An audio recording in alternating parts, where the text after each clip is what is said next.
that environment wasn't changing. The coaching setup was the same and it wasn't a healthy one for me. So I kind of knew that it was change or accept that it's going to feel like this for the rest of the time, which was, I just didn't want to be miserable, basically. Some days I have like, oh, I'm never going to act again. It's fine because I love editing. And then some days I'm like, oh, but acting was my dream as a kid. There was a session that I did out in Flagstaff that was meant to be a really key marathon session. So going into it, I'm thinking, nail this, big confidence boost. It's going to take me to what I want to achieve in Berlin. And I absolutely missed. Yeah, it's amazing how it just changed in one moment, just going from a bunch of nerves to being like, this could be the best day ever. On the show today, we are joined by not one, but two guests. We have our fantastic editor, Daniel, who has been part of this podcast for a long time behind the scenes. And we're so excited to get him in the studio today alongside his girlfriend, pro marathon runner and content creator, Phily Bowden. Phily has just run a fantastic 2:25 at Berlin Marathon. So we're going to delve into everything about that race, what went into the build-up, and their successful YouTube business that they run alongside. Before we get into the episode, a quick reminder, we have our Boldly Run Club starting this Wednesday at 6:30. We are meeting at the Clubhouse on Putney Embankment. So it would be great to see as many of you there as possible. We can't wait. For all other information on that, check out our Instagram post. Oh, Steph, I'm so excited for this run club to start. I feel like we've been talking about it for so long. And with the clocks going back, it's just such a good time of year to have a group, I think, and build a bit of a community to get people still going outside, even when it's a bit cold and dark and miserable. But in terms of motivation, shall we just chat about the women's world record? Because I feel like if anyone needs a motivation boost right now, just go and check out that race because it's mind-blowing. Yeah, the women's marathon world record that went in Chicago, I actually can't get my head around it. 4:57 average per mile. That's my one rep max. Literally. I don't even know if I could run a 4:57. Oh, well, yeah, that's what I thought as well. I was like, I mean, that's what I was sort of doing my fast mile reps at. Yeah. But then Imagine had a holding break it at the end. Obviously, it's an insanely fast time. So there has been a few question marks around it. But it's just so hard now in the sport because actually there is going to be progress. Like Paula Radcliffe's marathon world record was so many years ago now that obviously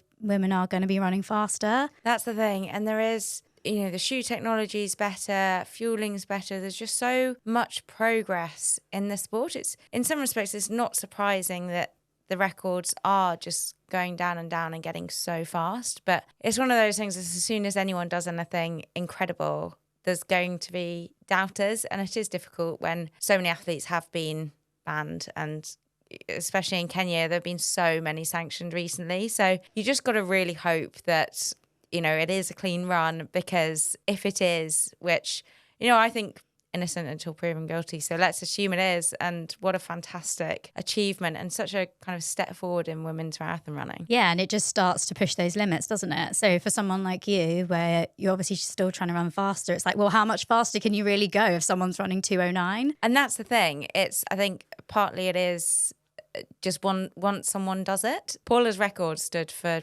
16 years? Yeah, I think so. And then I feel like since Bridget Kosgei broke it by running 2:14, like since that point, everyone's just thought, right, it's possible. Well, I say everyone, the Watch people out, who are right. Next year, they come back. Yeah. Too flat. Oh my gosh. So anyway, how is your Valencia training going? Aiming for 2:09? Yeah, maybe. Just, you don't know what's possible now. But on a serious note, I'm feeling quite positive at the moment. Good. Do you know why? I've been doing these long runs where I do them progressively, and I just love doing that rather than just doing a long run where you're just like, oh my God, I've got this many miles left. I've been like, well, one of them, every single mile is getting slightly faster. But then the last couple of weeks, I've done it where each 5 miles is like the same pace. And then the next 5 miles is a bit faster. So you're working really hard for like the last 5, but it makes it so fun. I love those sorts of long runs. In all of my build-ups, that's my key. That's what I think of as like my key session, because I do think it's so good for marathon. You've got to be able to run on tired legs at the end. Yeah. And it trains that so much. But yeah, I agree. It does just break it up. And in my head, when I have like, my runs are often like 70 minutes just running and then a session. And in my head, this 70 minutes doesn't count, but in reality, it's actually, once you've done that, you're quite tired, but it does really break it up. Yeah, and you almost think with the progression, I'm sometimes like, I'm not sure I can speed up again. But then you just, once that that mile clocks off for the next section, you're like, you just change your form completely to pick it up another pace. And you're like, oh, I can hold a faster pace. So it is a real confidence boost. And it just reminds me how much I really love marathon training, just like those long grinds. It's really enjoyable. Good. Well, I'm glad you are getting into it and enjoying the training. And on the topic of loving the grind, shall we get Phily and Daniel on the show? Let's do it. Phily and Daniel, thank you so much for joining us today on 5 Miles Easy. As you know, Daniel is our editor. Our opening tradition on this podcast is to ask all our guests, what is your why for running? Phily, do you want to kick us off? I think so, because I don't think you want to go first. This is the first time we've done a podcast together. It's really strange. I love it. We actually thought about this whilst we were on holiday, weren't we? Because obviously you editing this podcast, you're like, you've got to know the answer to that question. So I was like, great, this is good revision. And I actually really struggled because I find that question really difficult because you almost feel like you need to have this really profound, like obvious answer that is there every day that kind of guides you. And I was like, well, I just love it. Like I love running. It's really fun. I love that feeling of racing and kind of trying to find those limits, and then you were like, but why? So I'm kind of like going through the layers, and I think I really enjoy kind of almost proving myself wrong, setting the bar and being like, that's probably what I can get to, and then I get under it and I'm like, oh, so what's next? And I think that feeling is just like addictive. So does that drive you on your easy runs as well, to be like, the easy run is part of the wider picture of trying to kind of reach that? I think so. I think like it's not necessarily like forefront of my mind, but I think subconsciously, like I know you've got to take those easy runs easy, and the purpose of them is recovery. So then in those sessions, you can then push that further, and it's kind of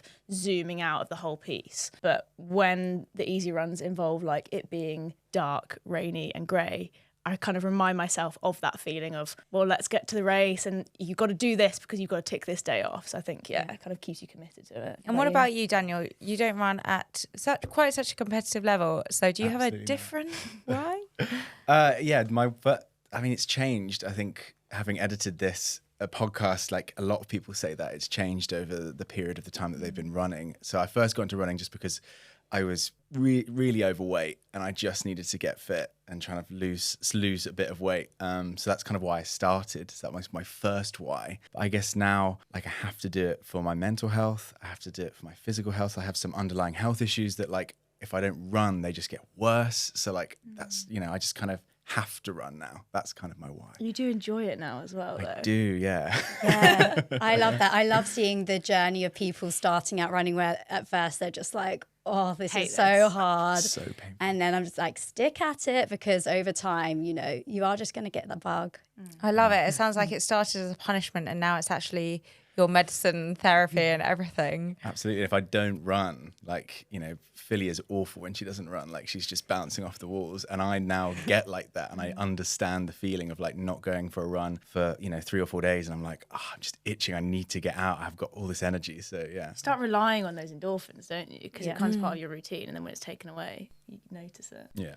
Yeah, 100%. So, Phily, it sounds like your why is very much around competition and racing and getting that buzz that we all love from succeeding and getting PBs. Has it always been that? And I guess that links into, take us back to how it started for you and what your junior career looked like. Yeah, I think you make a good point that your kind of reason or your why does change over time. Like, who knows what it will be in the future. But I think, when I was younger, I've always been competitive, so that has always been there, but it wasn't always running. There were so many things I did, and we played some board games at the weekend, and it translates to that as well. Like anything, I'm like, must win, must try and be the best, which, helps in what we're doing, I guess. But I think starting out, I just wanted to be doing anything other than being in the classroom. So it was anything extracurricular. I was playing guitar, I was going to scouts, basketball, and then found running.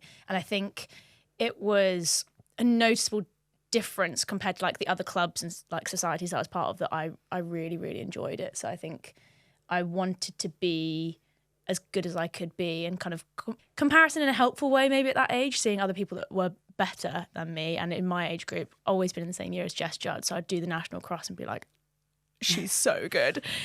I can never be that good, but I want to be, and kind of like wanting to see how close I can get to that, I think. Yeah. When did you know you had that talent though, that, you know, you got your first GB vest when you were at uni, is that right? Yeah. So there must have been a point where you were like, okay, I'm seeing a bit of a breakthrough here. I want to go for that GB vest. Yeah, I think in a really sad way, looking back at that sort of time, I think I always thought that I just got lucky. Like I made my county team, you know, before that by getting the 8th spot, and it's top 8 that represent your county, and then I'd sneak into the GB team with the 3rd spot and be the 3rd out of those 3, and I kind of thought, oh well, just got lucky that someone didn't turn up or whatever. And I think it obviously wasn't that, because if I wasn't there, someone else would have had that. And I think it's taken me a while to kind of actually accept that there is a bit of talent that obviously goes hand in hand with hard work, but I think I can't really pinpoint a moment, I don't think, that I felt like that was the case, but I definitely think, yeah, I'm actually all right at this now. I can say that.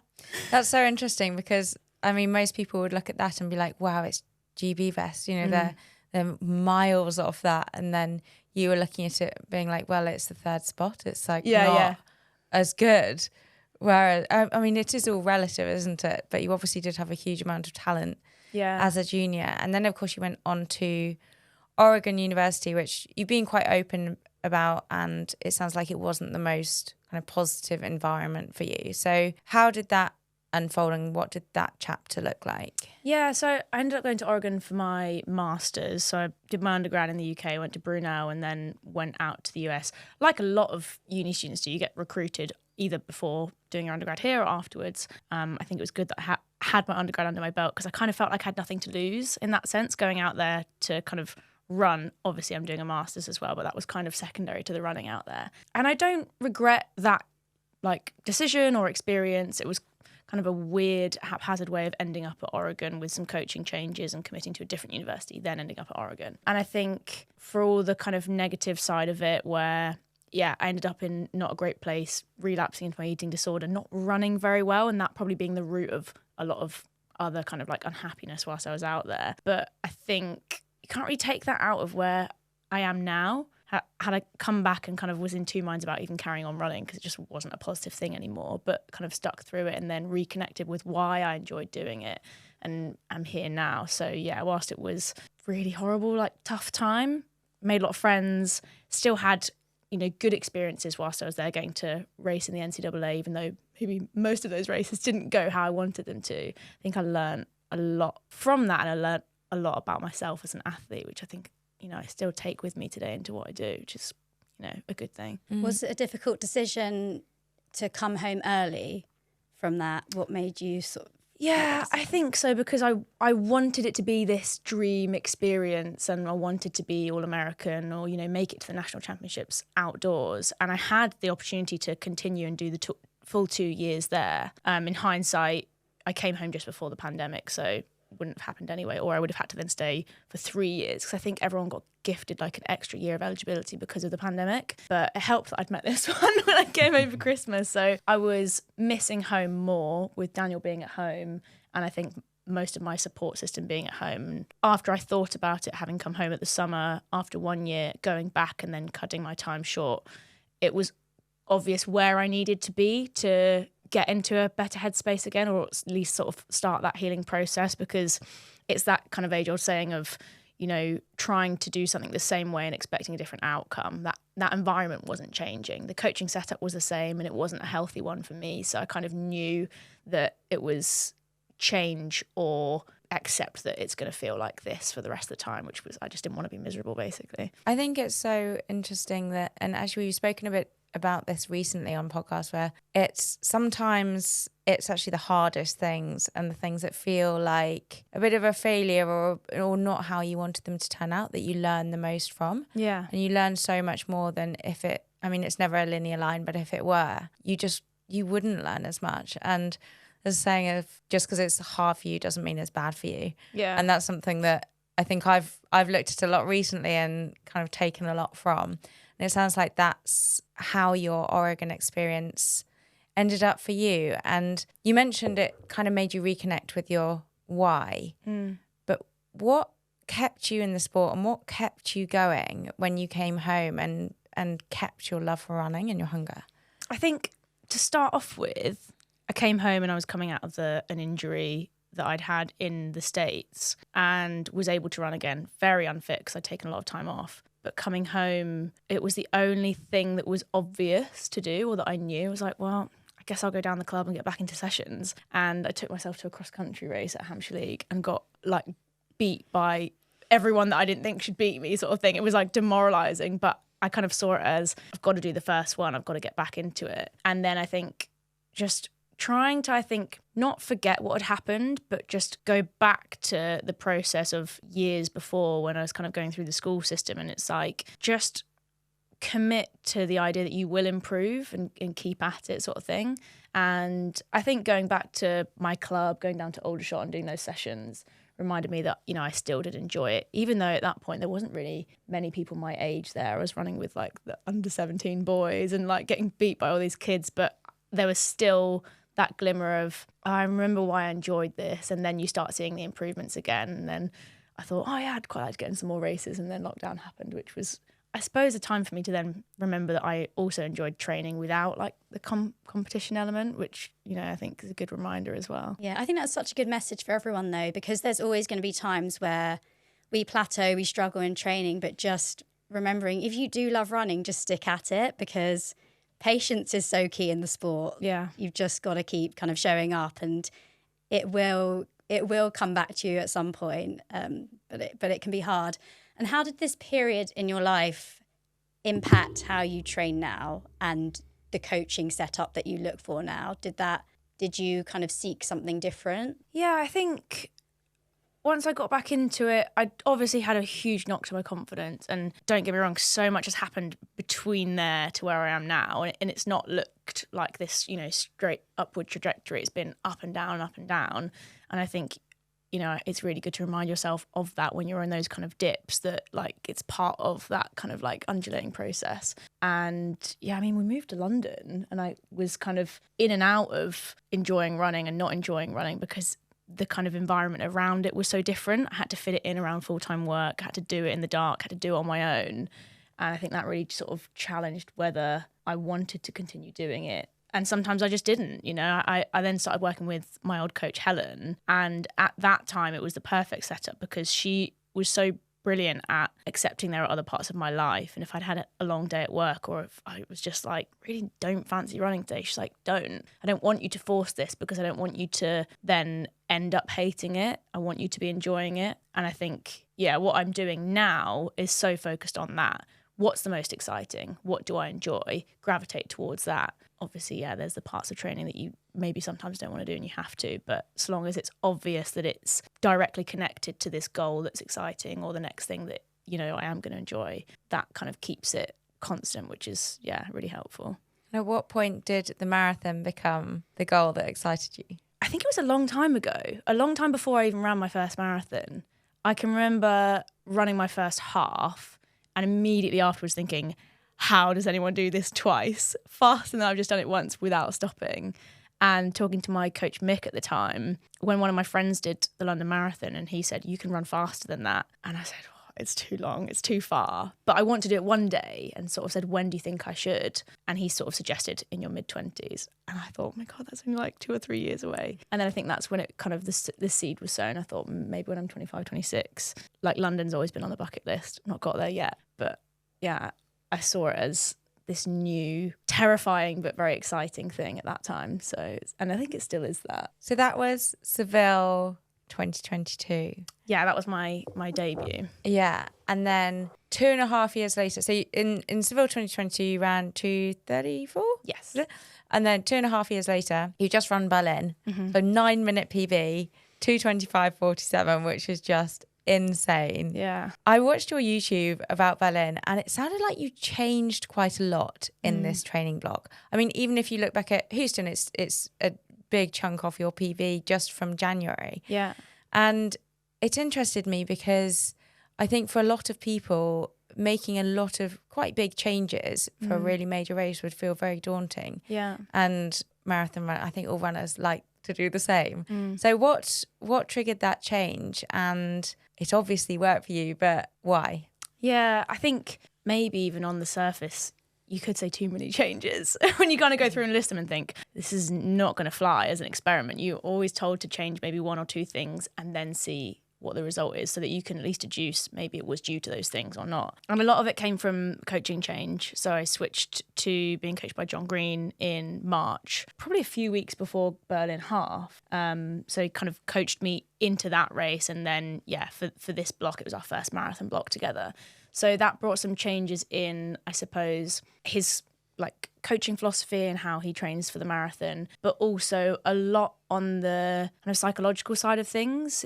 Just a new way of working with a coach, just so open, and he really encourages me to ask any questions or even sort of poke holes in the training so that I, can fully buy into it. And if there's a different way that I want to do things, let's talk about it. Is that why you chose him? Yeah, I think it's a big part of it. I don't think I've ever felt that I've had that level of collaboration with a coach. And that's probably the word I'd use to describe working with John. It's so collaborative. And we're friends as well, which is really unique. He's the same age as me and we're friends as well as him being my coach. And I think that dynamic is helpful. Yeah, so it has been really transformative, a big change. And because of the result, I think really exciting, because I think we've only just done this once and we were getting to know each other the whole way through and, learning as we went. What can we do from just repeating that, let alone everything we've got to build on for next time? How did it actually feel in the training block when you were changing all those things? Were there any moments where you thought, oh my God, I'm not sure this is working?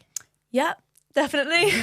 Going to altitude for the longest stint ever. I think we were there for almost 10 weeks and I'd only ever been up for sort of a month to 5 weeks at a time, and then dropping down for my taper, I'd always dropped down and raced 2 days later rather than doing the kind of 2.5, 3 week drop down. And I felt terrible on the taper, and there were many moments where I thought, is this not the way for me to do it? Because some people don't react so well, with different timings of coming down from altitude. And I think he does a great job of both a little bit of reassurance, but also just brutal honesty. There was a session that I did out in Flagstaff that was meant to be a really key marathon session. So going into it, I'm thinking, nail this, big confidence boost. It's going to take me to what I want to achieve in Berlin. And I absolutely missed. He rated the session as like a 6 out of 10, which I thought was really generous, and asked me what I would rate it. And I was like, John, this is a 3. This is a bad day. And I can remember saying to him, okay, maybe we got the pace a little bit wrong. That was his kind of suggestion as to one of the reasons as to why the session didn't go how he wanted it to. Maybe my adaptation to altitude isn't quite where some of the other girls are that are up there more often. And I said, what if I'm just not that fit? And it's not those things, but I'm actually just not that fit right now.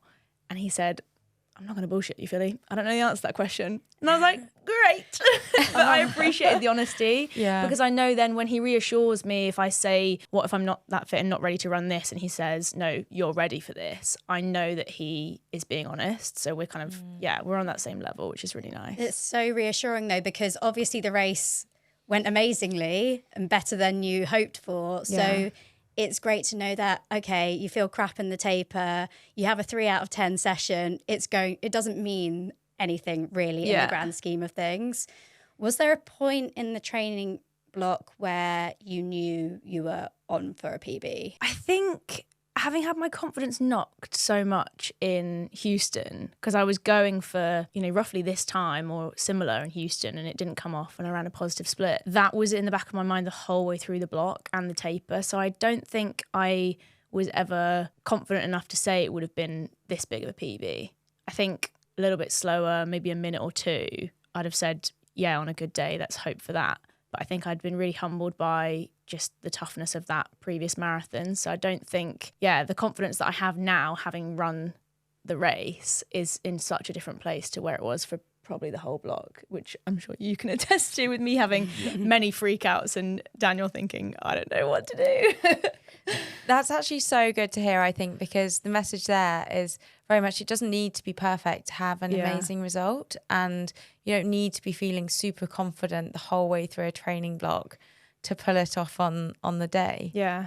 And I mean, we all know that is the reality of marathon training. Yeah. You do a lot of sessions on tired legs and a lot that feel awful. I mean, even in my really good training blocks, I've had so many days where I'm just like, I turn up and I go for a session. I'm like, right, we're going to do this. Yeah. One rep home, I'm like, no, This is going to be a long old day. I think it's good to remind yourself that on race day, that's the only day that you need to be good, and the day that you need to be, you know, as close to perfect. If you want to say perfect, I don't think it exists, but you're going to be tapered for that, and everything to the sort of days, hours, minutes before that is about the race. But you don't have that at any other point in the block. It's just doing your sessions and being kind of a bit average. And I think next time I'll try even harder to remind myself on the bad days to like just match them up with the bad days of the last block, and then look at the result and go, I'll probably be fine. And you've released your YouTube video on Berlin, and you've done a great race recap on Instagram. But can you just take us through how the race unfolded a bit? Yeah, so I had my pacemaker. So huge shout out to Dan, who paced me the whole way. He was brilliant. So the first half was exactly as we planned. Pretty much, I said, let's go to halfway and get through on pace for 2:27. And we're about 10 seconds slow. So we went through halfway in 73:40. And the like A goal was to then start to pick it up. But I said, just wait for my cue and I'll let you know how I'm feeling. And pretty much went through halfway and I was like, let's squeeze it down to 2:26 pace. It's only 2 seconds a mile. And then if we'd have stayed at that pace, it would have been 2:26:30 that we'd have cut down. And we just kind of gradually picked it up from there. There was a moment at 25k where I doubted that I'd kind of asked to pick it up too early, because I could just notice the change in pace a little bit, and I could see how far we'd run and how far we still had to go, which was quite a way. But I just sort of tried to put that to the back of my mind and wait for a little bit longer. And then I got into my flow again. And then, yeah, last 10, 12K was just like the dream. It hurt for the last 3K. And at that point, you know that you've just judged it just right. Because I'm like, 10 minutes of pain? Sign me up. You can do that. Yeah. Yeah. And Daniel, how was it watching? Because Charlie comes to most of my races. I was going to say we joke, but it's actually not a joke. Like, he is genuinely more stressed, more emotional at the end than I am. How was it for you, having been through the whole training block, by Phily's side, behind the camera, and then watching this race unfold? Yeah, exactly. That's so stressful. Because we say it that when the gun goes off, all the nerves go for Phily. She's there, she's focused, she's in the zone.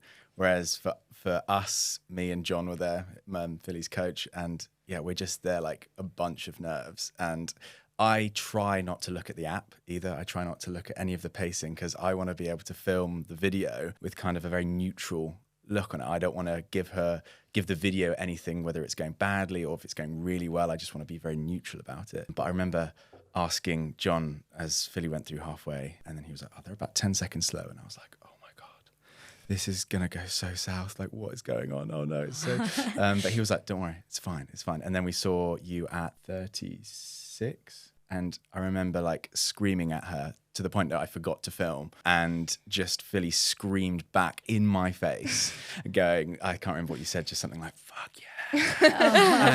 And I was just like, okay, this is great. This is insane. So yeah, it just kind of one moment just flipped from being like bunch of nerves to being like, how fast can she run? And I remember sharing at one of those electric scooters. John was on my back, being like, she can run 2:25. And I'm like, what? You mean like if she ran it a different way or now? And he was like, no, this race she can run 2:25. And I was like, what is going on? This is insane. So yeah, it's amazing how it just changed in one moment, just going from a bunch of nerves to being like, this could be the best day ever. So yeah. Oh, it's so exciting. And I think the excitement really shines through in all the content that you both produce. So if we go back to when you both came up with the idea of let's start a YouTube channel, I mean, who came up with the idea and what was the goal for setting this up? Who came up with the idea? So I think it was you, but the way that it went is that I can't exactly remember the date, but it was in 2020. Was it the end of 2021? You were like, I see so many people, so many athletes who have a few thousand more followers on Instagram than me getting free stuff. I want to do that. I want free stuff. So I remember you just being like, I'm just going to put a little bit more effort into my Instagram and see what happens. And, you know, it started just growing a little bit. You started not posting so much about just casual life, but more about your running and just showing that off a little bit. And then, yeah, it just started ticking up. I think you got some free stuff. And then the new year hit and you were going to do, what was the half that you did? Farnborough. Farnborough half. And you were like, I just want to film it. Can we film it for YouTube? Can we do that? And I was like, yeah, why not? So I just literally took my iPhone, we just filmed it. I edited it on something called Adobe Rush, which is the free version of the Premiere Pro, which is what I use now, which is the professional editing software. And yeah, we just pieced something together. It got copyright striked on YouTube. We didn't know what we were doing really. And we just kind of, decided that let's just give it a go. And it just kind of started to snowball from there really. Yeah, and we've pretty much released a video a week since then. Wow, that's amazing. And so it started really as a passion project. At what point did you make it a career or think, okay, we can actually make this a business? I think you always thought that it would grow into that. And I think very early on you said that to me and I just sort of thought you were off your head. Like, there's no way we're going to make money from making silly little videos about running. You were a lot more into YouTube than I was, and I think maybe knew how that worked. And I grew up watching YouTube from like a very young age, 11, 12, just, and knowing that there were people out there who'd made massive careers from just making videos online and getting paid to do it. So I kind of knew from the get-go that the goal was to monetize it, but I did not know how quickly, but also how, I don't want to say easy because we put a lot of work into it, but it's just, how quickly we got to a point where we realized, we could make this a proper business. You've got a screenshot on your phone, haven't you, of our first earnings? And I think we made like £1.87 in like April or so when we got monetized. And that was so small, but it felt really cool. Yeah, it was we were very like, we cool. can go and buy like a Mars bar and a half from making these videos. Again, I think a bit like running, it's just a real demonstration of your perseverance, and you've got to go through that stage of the pain and the kind of thankless task of like getting fit, of getting good and getting the subscribers and the followers. And I mean, now it's a very successful business. Yeah. What's the most rewarding bit of it for you? I really like having almost a second memory or hard drive, if you like. You forget so much. Immediately people are asking me, what did you see? What was your favourite kind of moment with the crowds on the course? And I kind of have about 60 seconds of strobe light memories that appear from this race. And when you're running it, you see something and think, can I remember that? You try and lock it in, and you're so overstimulated and also trying to focus on lots of different things that it just gets deleted and it like doesn't save almost into your long-term memory. And we've got these kind of capsules, if you like, of really awesome memories and also some tough days that we're always going to be able to look back on. They'll probably just replace my memories because I've got that Berlin race video now and that's the memory of the race almost. But I think that's really cool and will become even more cool the further away you get, sort of 10 years time, going back and being able to watch it, having that there. It's really cool. Actually probably more accurate than your memories at that Yeah, point, I think so. kind of And far more beautiful as well, you know. Yeah, I think for me, I think it's the community we've built. I feel like although you get the occasional negative comment on something, and that obviously for some reason, I don't know why as humans we do it, like that hits so much harder than the thousands of amazing comments we get. But, building a community on Patreon, people who come back and comment on every single video and then also tell us, the things that we have inspired them to do, or, this video made me get up from the couch and sign up for a 5K, and how in our own little way, our videos have actually helped people out in either getting back to running or getting into running in general. Yeah. So that's probably the most rewarding thing for me. Yeah, that community element is so amazing. And is it almost 90,000 subscribers you've got, and Instagram even more? Yeah, I think it's like 160 something. Wow. Yeah. So you've got so many people following along on this journey. Do you ever feel pressure with that? Because I was thinking when you were running Berlin, I was like, wow, so many people must be tracking Phily right now. Yeah. And if it were me, I would be very aware of that. So how do you kind of separate the fact that a lot of eyes were on you?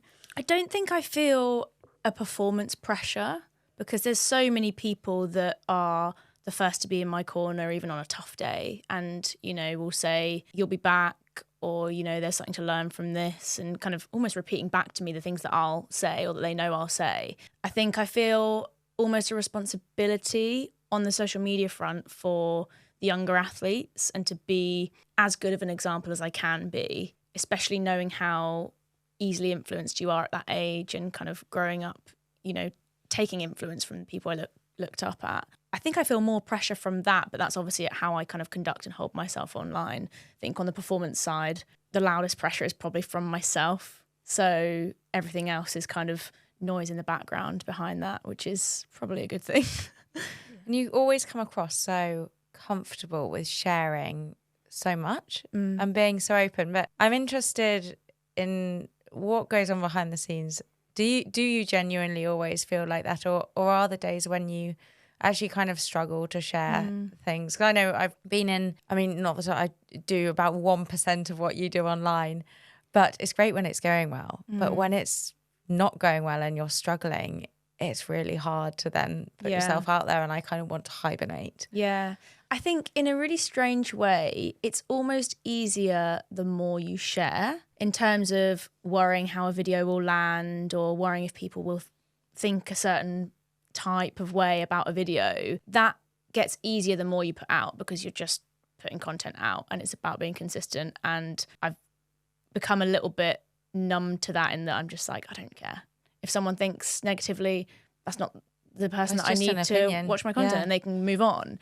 But I think the times that I find it really tough to film content is when I'm having a hard day. If I'm not in a good place, or I'm tired, or, you know, I'm just struggling a little bit, the last thing I want to do is pick a camera up and be this kind of happy, inspiring persona that I think people expect from me online. So I think what's helped on those days is you reminding me to just be honest, because people appreciate that as well. You know, there was a video we did in the block where I raced in Falmouth, and I was in tears the day before the race. I just was not in a good mental headspace, was actually worried if I was even going to do the race, and thinking, oh, for goodness sake, we've flown here from Arizona to the other side of America to do this race, and I'm, you know, worried about doing it because of where my head's at.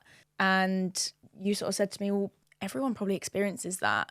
And if you don't share that and pretend that everything's fine, it almost puts that message out there that, you know, I'm fine, I don't experience these things. So you're the minority if you do. So it's just kind of, encouraging that honesty, and then having a positive reaction to that then kind of, makes you realise that it's okay to share those things. And people want to see that as well, because as you say, it's really relatable. Yeah. Everyone goes through it, everyone has bad days, and it is good to see that online as well, and rather than just a highlight reel. Yeah, exactly. How do you, it must help that you're sort of in it together, but how do you deal with if you get the odd negative comment, which is unbelievable because your videos are amazing and so uplifting. Yeah. But what kind of goes on between you two? I think, we've had some really good advice to remind you that, like, firstly, not everyone's supposed to like you. So some people just won't enjoy the content and they'll maybe make it personal. To ignore, like, the top 1% and the bottom 1% of the people that are your loudest cheerleaders or also your harshest critics. Like, just cut those out. But it is easier said than done, I think. And we discussed recently, actually, that, like, I have a tendency of, like, looking at the comments and being like, oh, that's a negative one, or someone's saying something ridiculous, and I'm like, oh, have you seen this one? And you actually told me the other day, she was like, you're like, can you just not do that? Because, like, because I don't get, because it's not my name on it, I never feel the negativity as much. Whereas, like, if I then mention it to you, you obviously do more than I do. So, it's just about kind of looking at it, reading it, and knowing that, again, it's like zooming out. That is one message out of thousands on every video that, that's one negative out of, like, so many that are positive. So, almost not letting it take up more time by discussing it, or, giving, if it's a point that's not really rooted in any fact, like giving them any satisfaction from a reply, which is really difficult sometimes, especially if it's something that I have a problem with being there as a comment for other people to see, because I think it's sort of damaging, or someone's giving me really poor nutrition advice or something, and I think, you are in your right to delete a comment if it's like that, because it's your content at the end of the day, but it's always that balance between, like, censoring other people's opinions and stuff as well. It's a tough balance. Yeah, there's been many times where I've been like, oh, we should reply, and we've got such a good comeback, and it's just like, you just don't. Because someone would have unliked it, and it would be at the bottom. So it's very unlikely that someone's going to see it. And YouTube and Instagram, I'll give it to them, they are quite good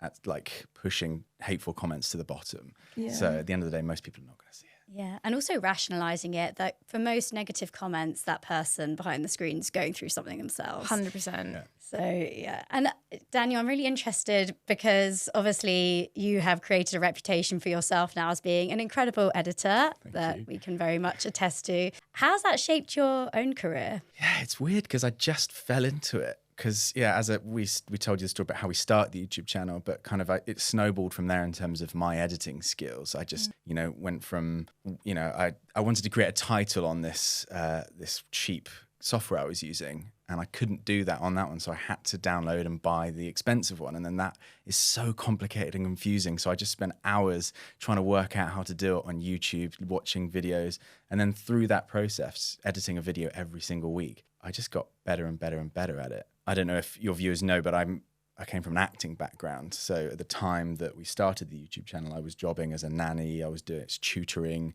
and then suddenly I was doing something that I really, really enjoyed that wasn't acting. I don't know if I will act again, but like it's become something that I enjoy so much, and I've got so many clients now that I don't need to act. And I enjoy it so much. So yeah, it's completely changed my career into an avenue that I didn't even know existed like 3 years ago. Yeah, it's almost flipped my whole career on its head. And I do go through days where I'm just like, do I want to give up acting? Do I just want to put it on hold? Am I being lazy because I know that I'm doing something I enjoy and I'm being paid for it? Whereas to get better at acting, I have to probably spend my own money, and I'm not even guaranteed a job at the end of the day. So it's just kind of, sometimes I'm very torn. Sometimes some days I have like, I'm never going to act again. It's fine because I love editing. And then some days I'm like, oh, but acting was my dream as a kid. So do I give that up? So I'm still in that kind of limbo stage. I don't really know what I'm doing in that sense, but I'm just enjoying what we do at the moment, which I'm kind of taking day by day. And you're so lucky that you've got two things that you're really passionate about. I mean, lots of people are in jobs that they're really not passionate about at all, but you've got these two really good options. And of course, with editing, it must be wonderful that you can travel together and you're so kind of in that job together, and you get to really share this awesome life traveling around, although I'm sure there are hard times as well. Absolutely. And I think that's another reason why, again, I'm just like, if I got an acting job that took me away for 2 months, I wouldn't be able to do what we do. I would have to somehow tell my clients that I can't work for this amount of time. So it's just, it would put so much stress, and it gives us so much flexibility. My editing, I can do it absolutely anywhere. So. I think actually like calling you the editor of my YouTube channel is such a disservice, because you do so much more than that. You're videographer, producer, editor, personal chef, bottles, assistant coach. We've got a camp coming up in Flagstaff, and you're leaving for a stag do. And I just said, well, just stay at home. I'm only there for another 4 or 5 weeks. And you couldn't get your head around that, because you're like, no, I need to be there because I need to help you with these other things. And we just work so much better when we are together. So it's pretty cool. It's pretty cool. It's funny, professional running it and marathon running, it seems like an individual sport, but it's such a team effort, isn't it? Same with really Charlie. And when Charlie's there and helping me on camps, it's just a million times easier. Yeah. But I'm interested, because you obviously, Daniel, you're a huge supporter to Philys running. You work together. YouTube is a pretty 24/7 job. How do you cut off and make sure there's still kind of that space for your relationship and time outside of work? Yeah, it's difficult. And we have a lot of conversations about it, which I think is really good, because we find it really, really hard to switch off, because it is 24/7 and we love it. But then we find ourselves out for dinner, and we'll say, right, this is not a business meeting. This is dinner for Daniel and Philly, the couple who are in a relationship. Block work out.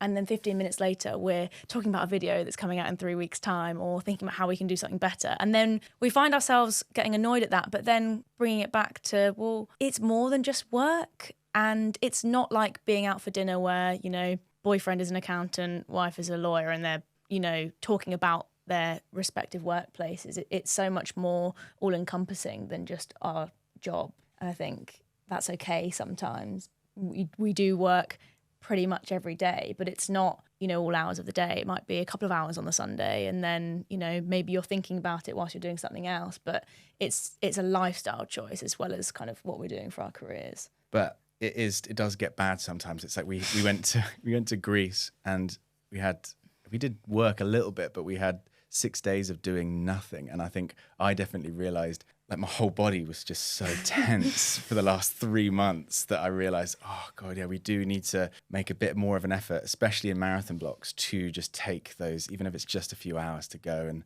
decompress and either do nothing or just go do something that's nothing to do with running, YouTube, work, anything.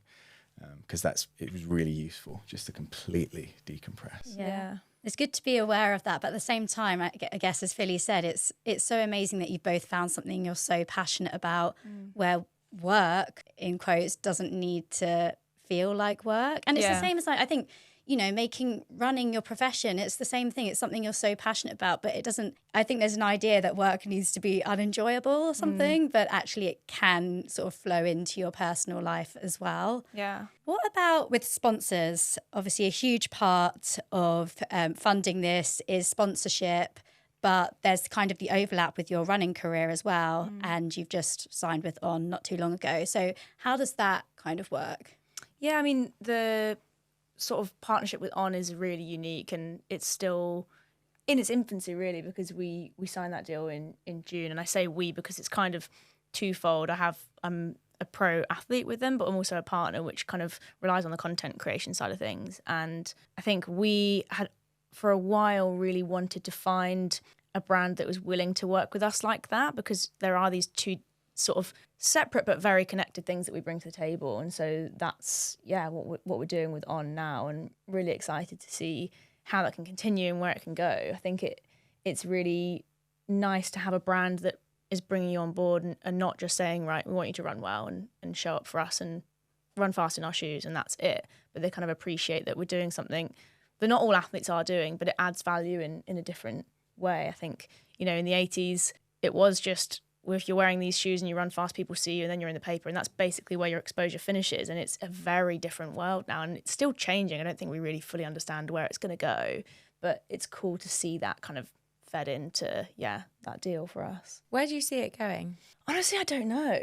I think I didn't know that we were going to be here a year ago. So there's just no way I can predict where it can go. I mean, on the running side of things, there's this quite clear path, but it's quite wide because of that undulation, and you know there's going to be ups and downs, and who's to predict where they're going to come. But it's that kind of road to Tokyo, and I mean that's next year, road to LA in 2028, and then it's like, and then what? I'd love to be doing that for as long as possible. I definitely look up to your Sarah Halls, your Joe Pavey's, Kira D'Amato's. I'm like, I want to be in my mid to late 40s and still doing this because I just love it. And then on the content side of things, just expect the unexpected, because it's always a surprise. Sometimes it's quiet when you expect it not to be, and then everything explodes and you have these opportunities that you didn't even know existed, which I think is so exciting. Yeah, I think if I put my business hat on, I think in the next 5 to 10 years, it's about actually trying to create a company or a business outside of social media. So building it through social media because we have an audience, but then building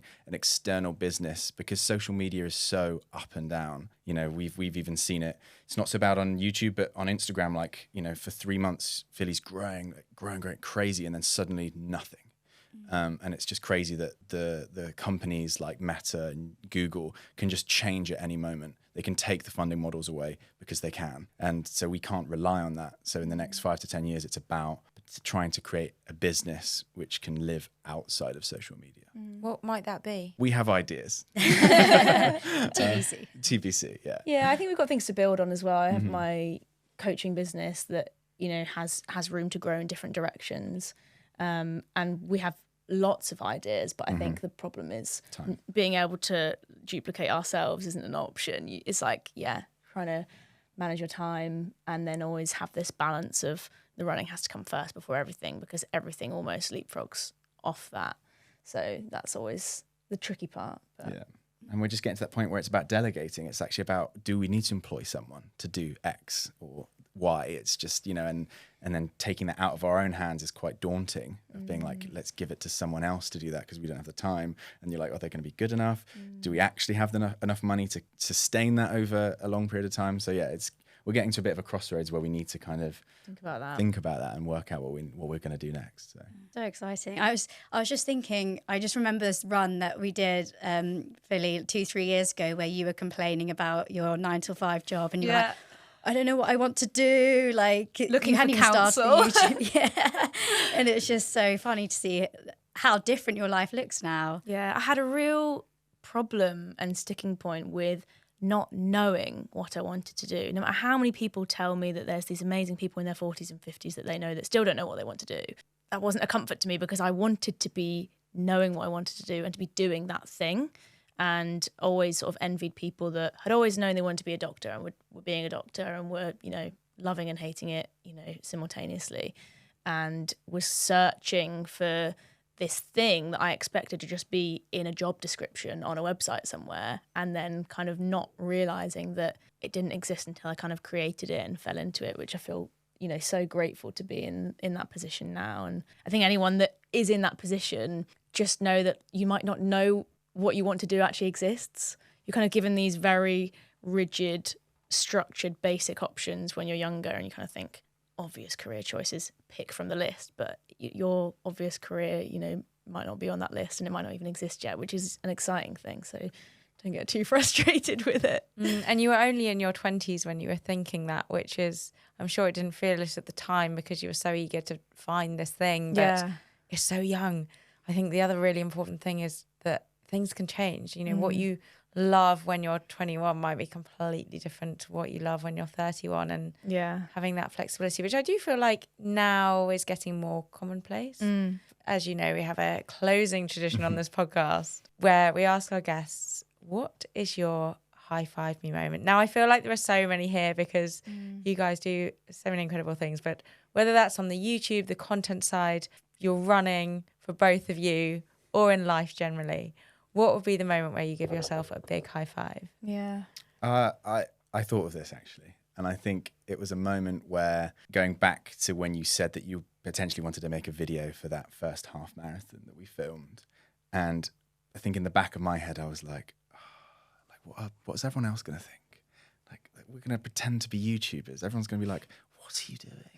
Like, that's so weird and cringe. Like, why are you doing that? And I think I was just like, just ignore those thoughts. Just do it. Just do it. I feel like I lived quite a lot of my life before then just being like nervous about doing things, always nervous about going into the room, auditions, got myself so worked up about it, learning lines, got so worked up about it. I was just like, forget that. Just do and see what happens. And I think that for me, kind of that switch moment, I think, yeah, I can kind of look back and go, that was the moment it all changed. I love that. Is that video still up on your channel? Mm-hmm. It's our first video. Our first ever. I feel like that needs to make some kind of reappearance, a re-release. Yeah, we should re-release it, see what happens. This is how far we've come. I think that's the same as how we say about our first episode, where we just refuse to listen to it. No one wants to listen to or watch their first of anything. No. And that's, I guess, advice to anyone looking to start up is you might be bad at it to start off with, but people that are good at it were bad at it at the start, you know, relatively speaking. I think for me, it is probably looking back to when I did quit my job, and that being such a scary and daunting thing to do, you know, having a very reliable public service job that had a good pension and was a very sensible decision and kind of, you know, had some obvious progression, and actually realizing I felt like a bit of an imposter in that environment. It really wasn't for me, but quitting my job felt like this reckless thing to do, that I'd be, you know, broke in a month, and kind of, just going for it. Obviously putting things in place, starting my coaching business in the background, and the YouTube, you know, wasn't quite paying the bills at that point. And I mean, it does now, but we've got